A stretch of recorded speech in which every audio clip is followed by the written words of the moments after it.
We've been looking at questions for the last 3 weeks. You know, really tough questions. Questions that keep you up at night, questions that make you think really hard, questions that kind of make you wonder about God, wonder about the church, wonder if it all matters sometimes, right? Questions like, if Mexico uses the metric system, why do they call it an enchilada? You know, I figure if I start with an enchilada joke, I can only go north from there, so that's my plan. I'd like to introduce myself to you. My name is Jonathan Brocious. I am the campus pastor for New Hope Newton, and it's kind of ironic that I get to be here and speak with you guys on this weekend, March 18th, because it was 2 years ago, March 20th, same weekend that we launched New Hope Newton. So I want to take just a few minutes before we dive into this. Yeah, thank you.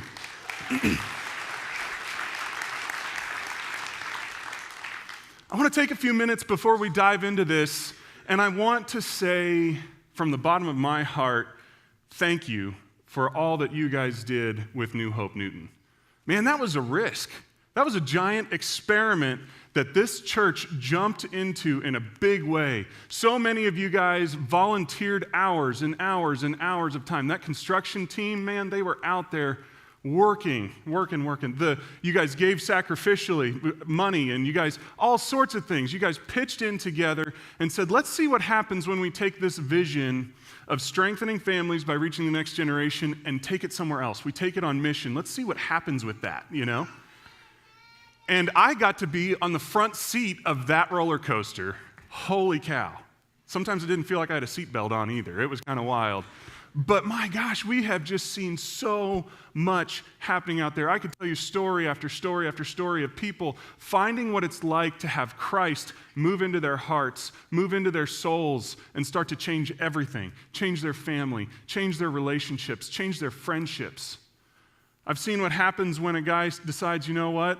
I'm gonna give up this alcohol thing. I'm gonna be sober for my little girl, for my wife. You know, another guy giving up drugs. Families with kids excited to come to church again. I could tell you about how our attendance has just steadily grown. We're starting to hit parking lot problems, and the kids' ministries are starting to get filled out, and I'm kind of going, oh, God, what are we gonna do now, you know?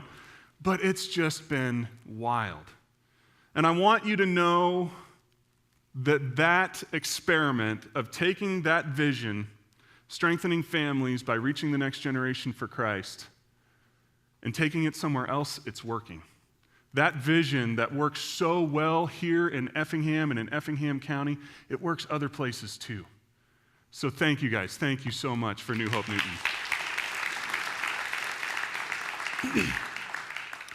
Well, I want to jump in today. We're talking about questions, and one of the questions as we were planning out this series and as we were thinking about what we were going to talk about, one of the questions that kept coming up and popping up over and over, and I kept just thinking about it and thinking about conversations I'd had with folks, is this question: why isn't the church doing more to address the social issues of today?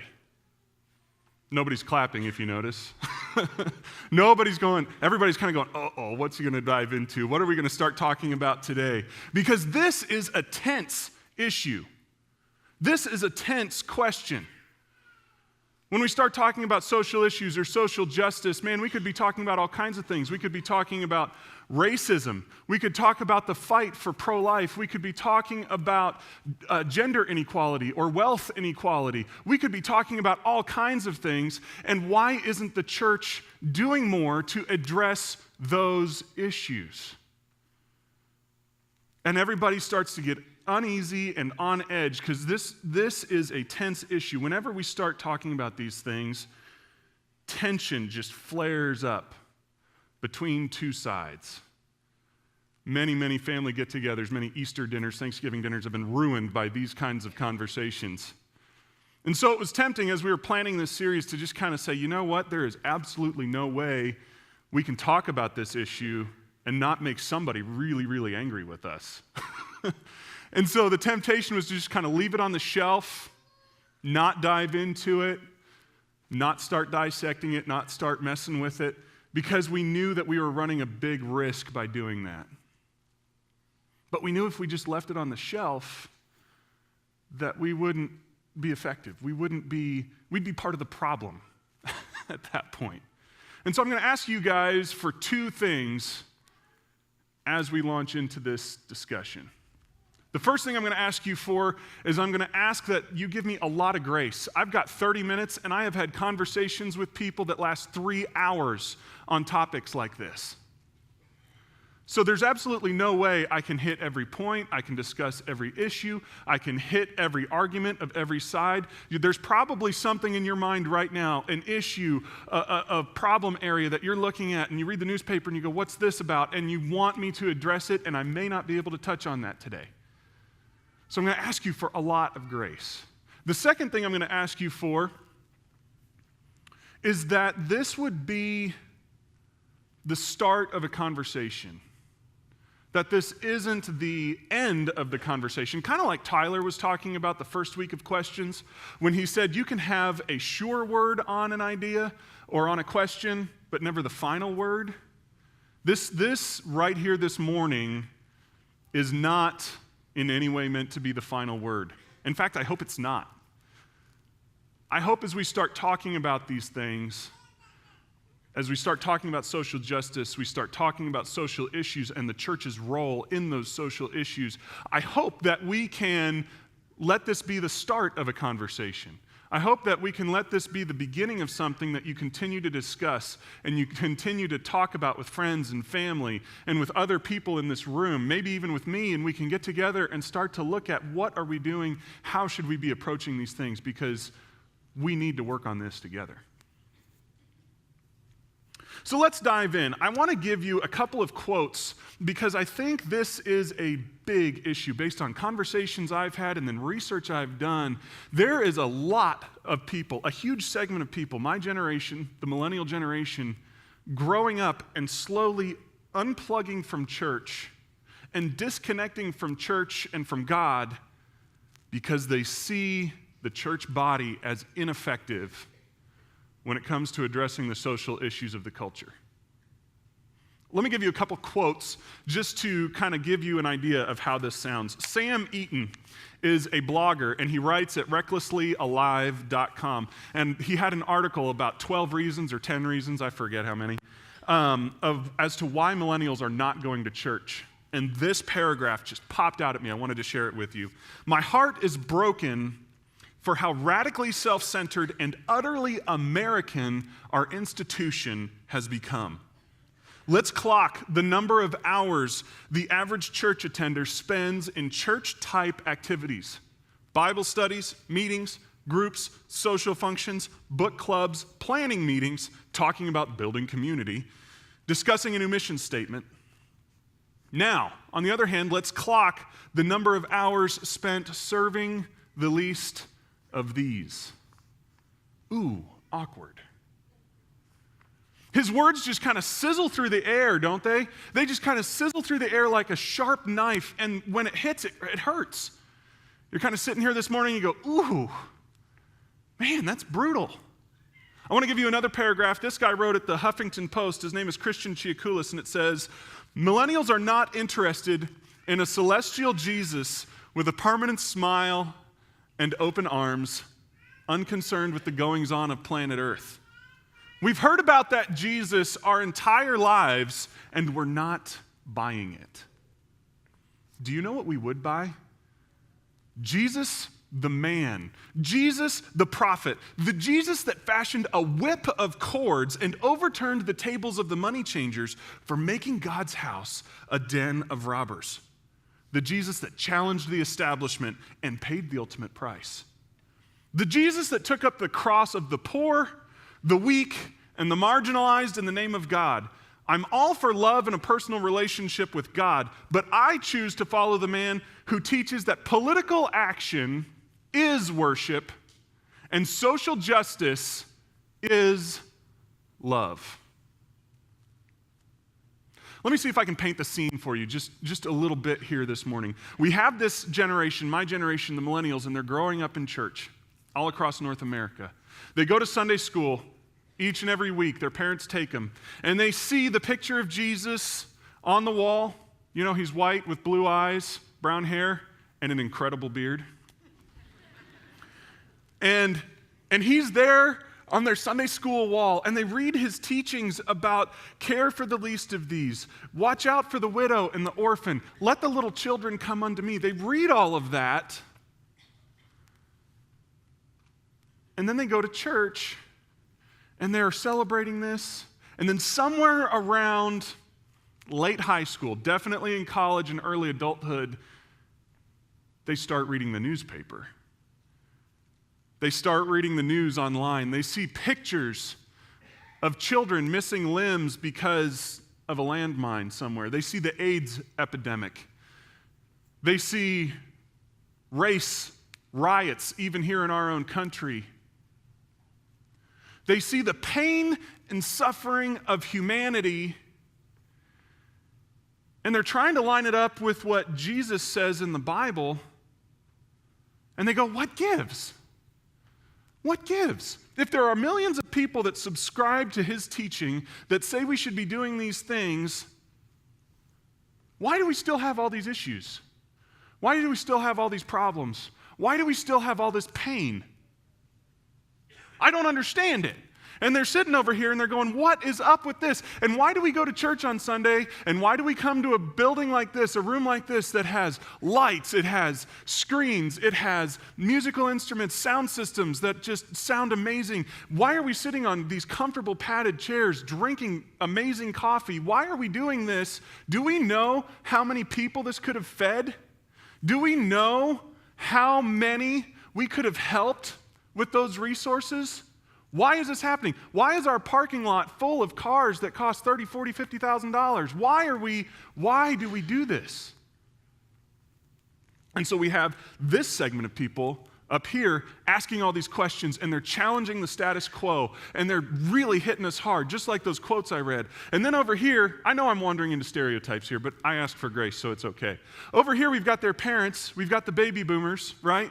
They're coming up and they're receiving these questions and they're going, whoa, I haven't killed anybody. I haven't hurt anybody. I haven't taken food from anyone. What do you know about this? You don't even have a job? You don't know how society or the economy works? What are you, some kind of social justice warrior? And it gets tense. And it gets hot. I've personally found that if you want to just ruin everybody's day, make it totally lousy, just 2 words, Donald Trump, it's over. That's the end of the conversation right there. But I want to kind of take a look at this. I want to take a look at this and see if we can start to address some of that tension this morning. I want to take a look at this question and see if we can bring the Word of God and some light to it, and see if we can bring some sense back to this. First of all, if you're in the millennial generation, you're in my generation, you're wondering about this question, church feels ineffective at best, wasteful, sometimes just downright self-centered at worst, narcissistic. You're kind of wondering about God in all of that. I'd like to just give you a couple of things to think about first. I went and I was doing some research, found some interesting things. The first one I want you to know is that church attenders are more likely to give money to charity than those who don't go to church. Philanthropy.com says this: about 75% of people who frequently attend religious services gave to congregations. 60% gave to religious charities or non-religious ones. It didn't matter. They weren't just giving to the Christian ones. By comparison, fewer than half of people who said they didn't attend faith services regularly supported any charity, even a secular one. If your goal is to connect with donors, it's clear that one of the things that matters to them is their religious orientation, said one of the co-authors of the report. So I took this piece of information, right? I'm all excited. I'm all jazzed up. And I'm going, see, maybe church is effective. And I go to my buddy that I've had a ton of these conversations with. And I go to him and I'm like, look, man, look, see, maybe this church thing matters. Maybe Jesus and his teachings and what we're trying to do here from the stage and all this stuff, maybe it does matter. Maybe it does have an effect. See, they give more money than anybody else. And he said, okay, and just put me right back in my place. He said, okay, so are they just throwing money at the problem? Do they just kind of feel guilty, so they toss a few bucks at something so that they don't have to worry about it? They don't have to continue to think, oh gosh, and oh, I did something about it. I can just move on with my life and start thinking about me again, because that's what's really important. So I went back and I did some more research, and I found out that religion also drives volunteer hours, not just giving. Robert Putnam of Harvard University, David Campbell of the University of Notre Dame, they did a study. They wrote a book called American Grace: How Religion Divides and Unites Us. Here's a quote. It says, religiously observant Americans are more generous with time and treasure than demographically similar secular Americans. This is true for secular causes, especially to help the needy, the elderly, and young people, as well as for purely religious causes. It is true even for the most random acts of kindness. Here's my point when I'm saying this. If you're a millennial, I don't want you sitting here thinking, well, he's just defending the status quo. You're just as guilty as those other guys you were talking about. Here's my point. Here's what I want you to take away as you think about these two facts. If you care about the poor, if you care about the weak, if you care about the marginalized, please keep coming to church. And here's why. You are more likely to find someone that thinks like you do in church than any other place.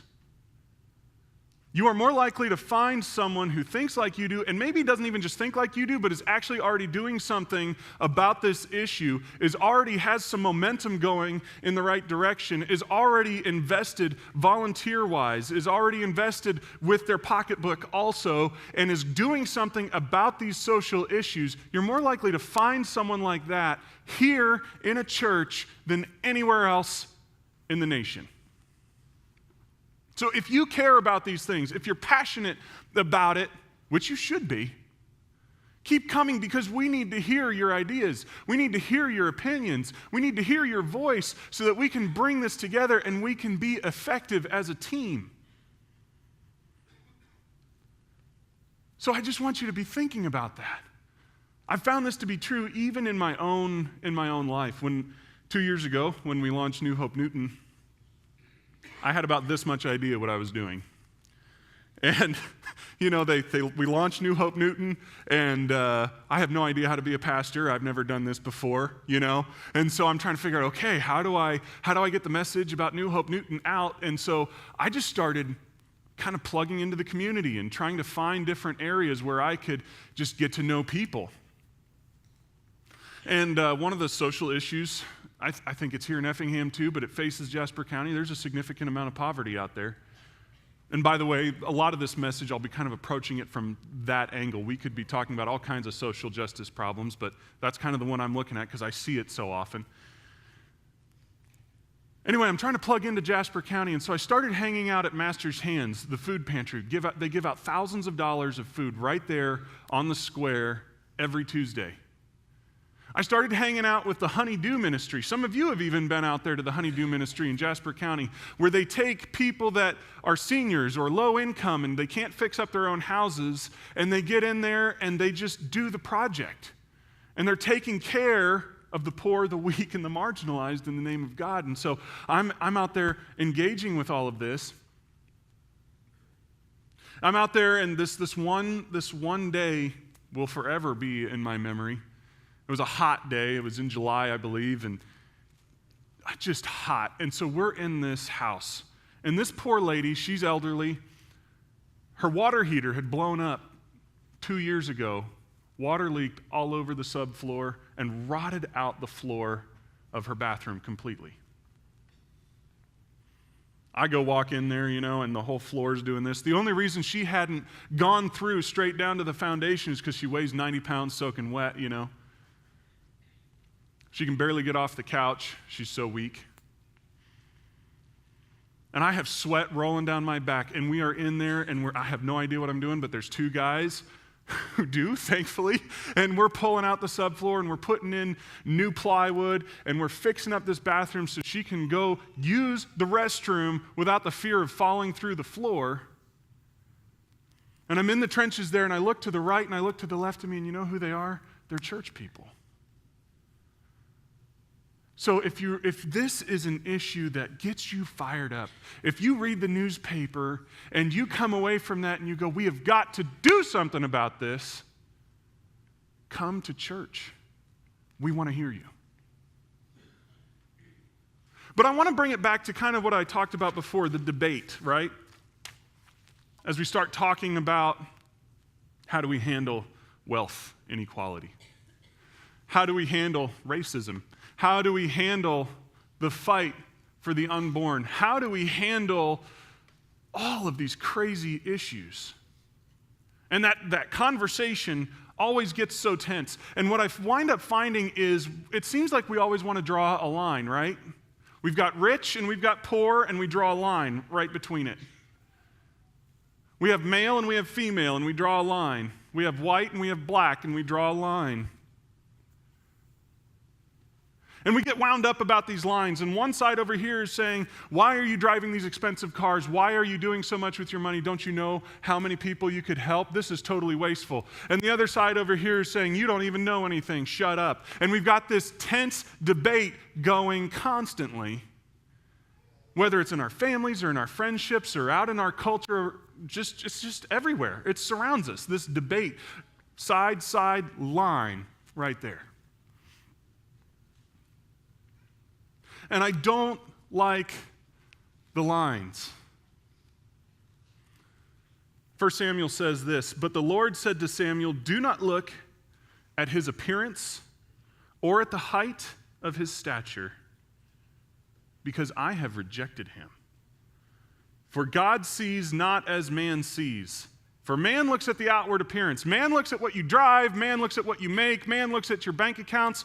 Man looks at the clothes that you wear. Man looks at your color. Man looks at your gender. Man looks at all of these things, but the Lord looks at the heart.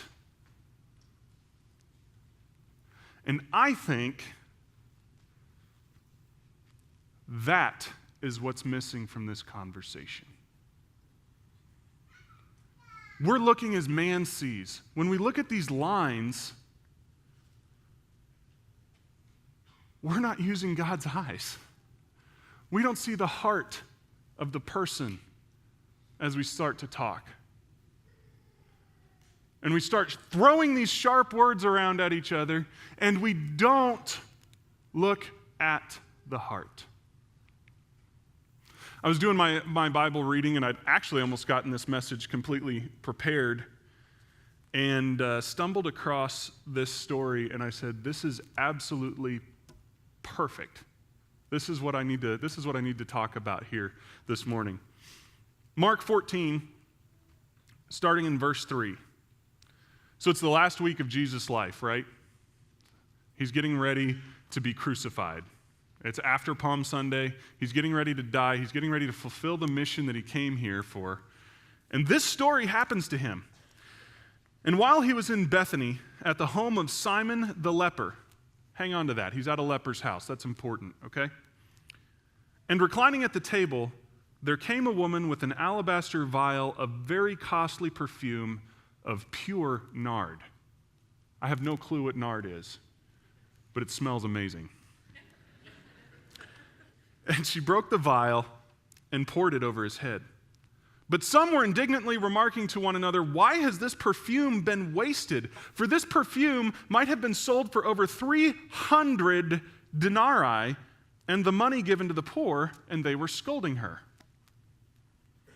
300 denarii. So just some quick Bible facts for you. The denarius was 1 day's worth of wages. 300 of those, we're looking at about 10 months worth of wages. You all know how much you make in a year, right? I want you to put that number in your head right now. You have a bottle of perfume that costs almost that much. That's an expensive bottle of perfume. That's out of control is what that is. And it's just sitting there on your mantle, right? Now, Jesus is at the home of Simon the leper. If you have leprosy back in that day, you are a social reject. Talk about class warfare. You are at the bottom of the class. You're not allowed to worship God in the temple. You're not allowed to associate with healthy people. I mean, talk about completely being ostracized and eliminated from society. You are the poor, the weak, and the marginalized, right? And Jesus goes to his house, and he's hanging out there. And we're looking at this scenario, and we're saying, yes, Jesus is doing it. He's hanging out with the poor, the weak, and the marginalized. And here comes this woman with a $40,000 bottle of perfume, and she just breaks it over Jesus' head. And you can see why some people would be upset, right? I mean, how much more insensitive can you be than to walk into the slum of your city and just waste money like that? But here's what Jesus says. He says, but Jesus said, let her alone. Why do you bother her? She has done a good deed to me. For the poor you always have with you, and whenever you wish, you can do them good. But you do not always have me. She has done what she could. She has anointed my body beforehand for the burial. And truly I say to you, wherever the gospel is preached in the whole world, that also which this woman has done shall be spoken of in memory of her. Jesus didn't care about how much the perfume cost. Jesus didn't care what other people were thinking at that moment. He didn't care about the price tag. He is sitting there and he's looking at this woman and he realizes that she has a heart to worship him. And that's what counts. You know, it's interesting. 2 chapters earlier, Mark 12, that's where the story of the widow who gives 2 pennies in the offering plate. And Jesus says, hey, look at this girl. She gave more than everyone else. And you're thinking, no way. They gave thousands of dollars. She gave 2 pennies in the offering plate. And he says, yeah, but she gave all that she had. She had her heart in the right place.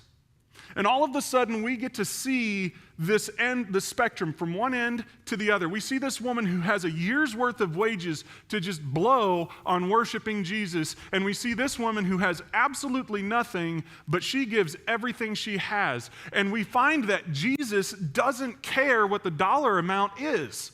He doesn't care where you're at on the income spectrum. He doesn't care where you're at when it comes to these lines that we draw. He doesn't care if you're male or female or white or black or anything. He's looking at your heart and asking, where is your heart?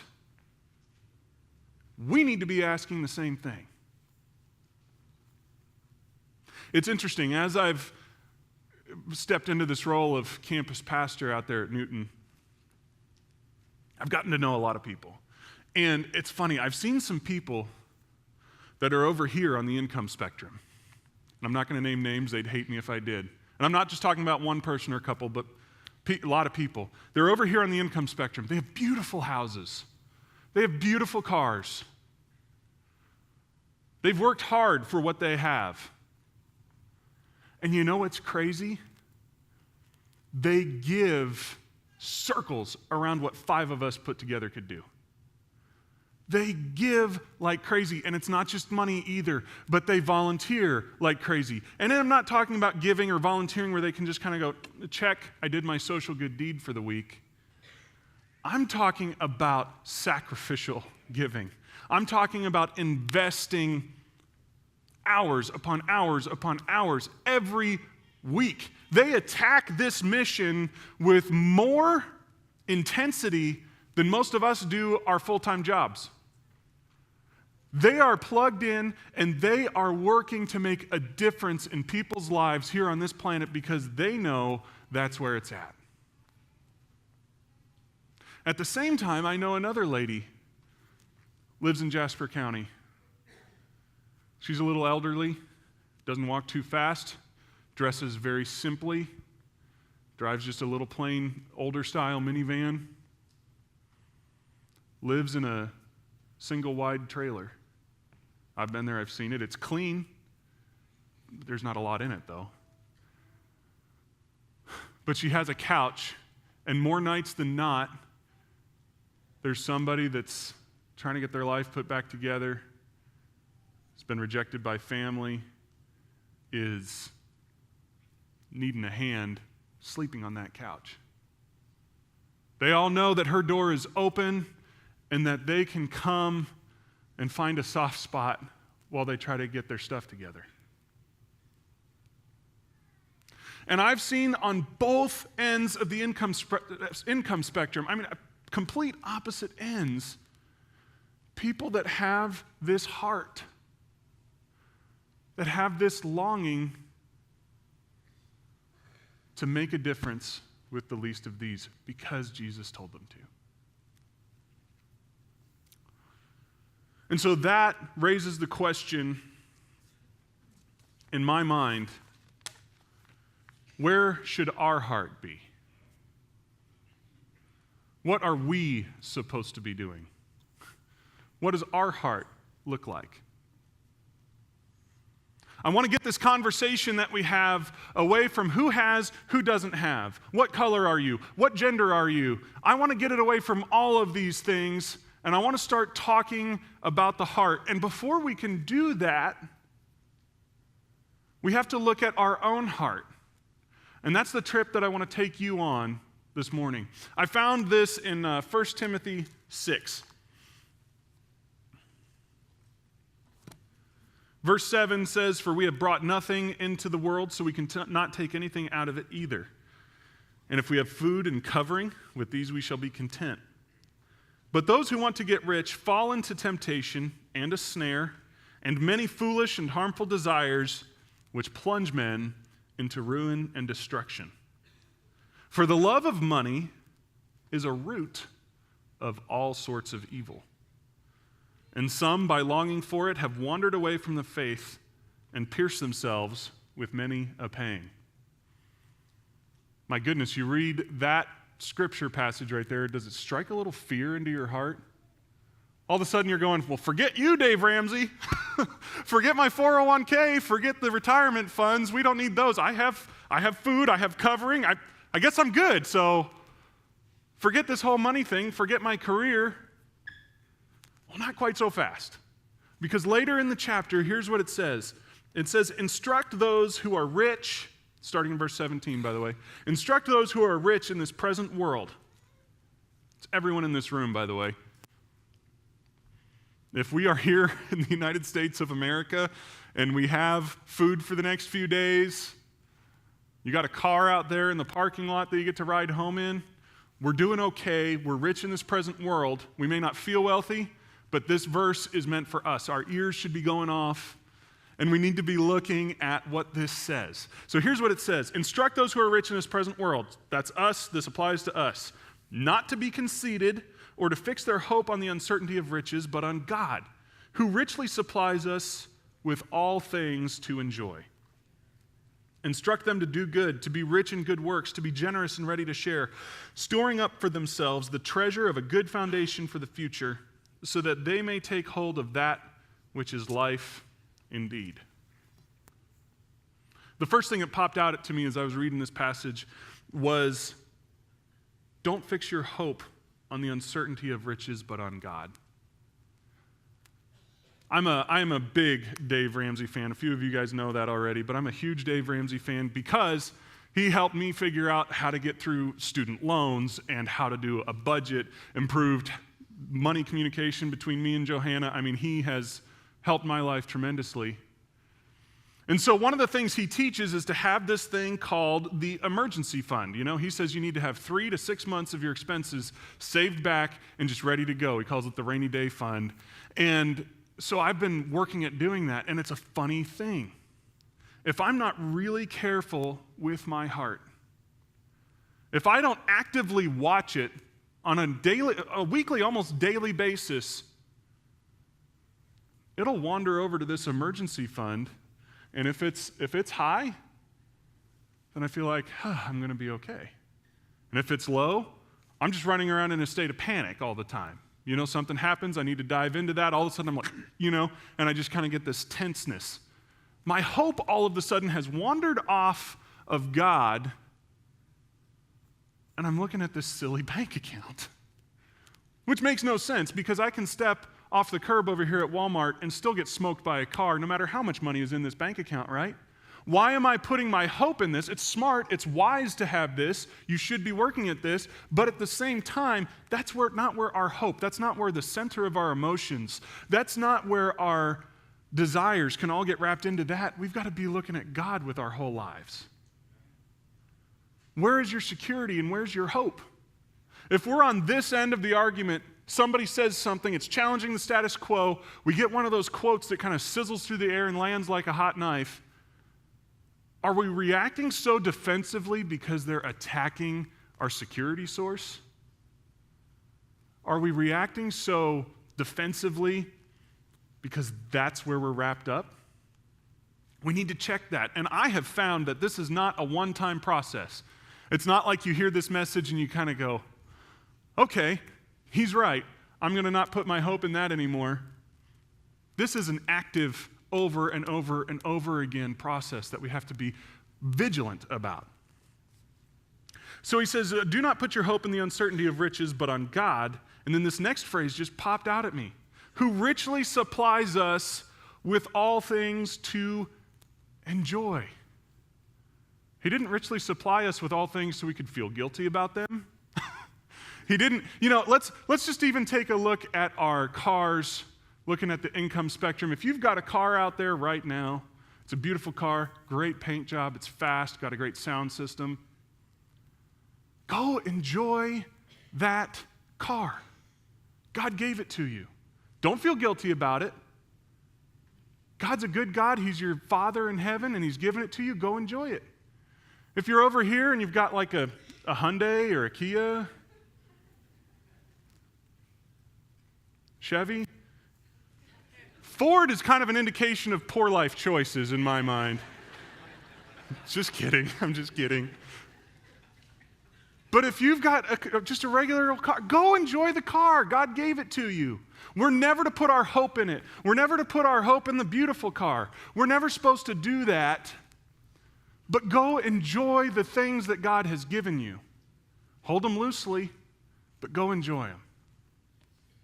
Instruct them to do good, to be rich in good works, to be generous and ready to share, storing up for themselves the treasure of a good foundation for the future, so that they may take hold of that which is life indeed. Here's the thing I saw when I saw that last piece. As we're looking at our hearts, as we're looking even at the hearts of a church or an organization, there's this contrast going on. On one hand, the world over here is saying you have to be rich in the bank account. You have to be rich in the car you drive. You have to be rich in the clothes you wear. You have to be rich in all of these things. And God gives us a contrast, and He says, that doesn't matter at all. You need to be rich in good works, to be generous and ready to share, storing up for themselves the treasure of a good foundation for the future. As we're looking at our hearts, I realized it's kind of like, we're in the middle of March Madness right now. Or it's like when you go to a high school football game. There's one thing that is always present no matter how you watch your sport of choice. And it's a scoreboard, right? You go to the high school football stadium, there's a massive scoreboard right there. And you can look at it and instantly know something about the game. When you're watching your basketball game on TV, running right there at the bottom of the screen is the score all the time. You know who's winning and who's losing. And the world is telling us over here that your bank account, that the car you drive, that the clothes you wear is your scoreboard. And you can look all around this room and you can instantly rate everybody as to where they're at on that score. Who's winning and who's losing, who doesn't really have a clue. And God says, you're playing the wrong game. That score doesn't matter at all. When we start looking at these things, when we start having these conversations, when we're thinking about social issues, when we're even looking at a church and how it's supposed to engage in it, when we're trying to figure out the heart, let's look at our own heart. And this is what I want to leave you with. Lucas is going to play a song, and I'd like you to stand and just take this time as a time of reflection. But here's the question I want to ask you as Lucas plays today. Which scoreboard are you looking at? Are you over here and you're constantly evaluating yourself? Looking at that account, looking at that car, thinking about how many square feet your house is? And trust me, I'm not preaching from a place of strength here. This is a real temptation for me. Are you always looking at that? Or are you over here looking for any way possible to be rich in good works, to be generous, ready to share? Are you worried about your Roth IRA over here, or are you storing up for yourself the foundation of a good future? And how does that verse end? That last sentence is key, so that you may take hold of that which is life indeed. There are so many people over here that look like they have a winning score, but they're completely missing out. Which scoreboard are you looking at today?